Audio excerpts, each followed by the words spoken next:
पुराने से पुराने दद्दर, दाद, चंबल की अछूती दवा का नुस्खा पेश कर रहा हूँ। चाहे कितना भी पुराना चंबल क्यों ना हो, इसके चंद रोज़ा इस्तेमाल से बिल्कुल ख़त्म हो जाता है।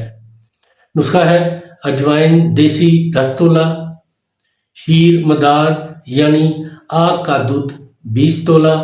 अजवाइन को बारीक पीसकर इसमें थोड़ा थोड़ा आग का दूध डालकर खर्ल करते जाएं। जब तमाम 20 तोला आग का दूध डाला जाए और खूब बारीक पिस जाए तो इसकी टिक्कियाँ बना लें। फिर 300 ग्राम रोगने सरसों एक कढ़ाई में डालकर आग पर रखें और इसके अंदर वो टिक्कियाँ डालकर इनको जलाएं। जब तमाम टिक्कियाँ जल जाएं तो आग से उतार कर ठंडा होने पर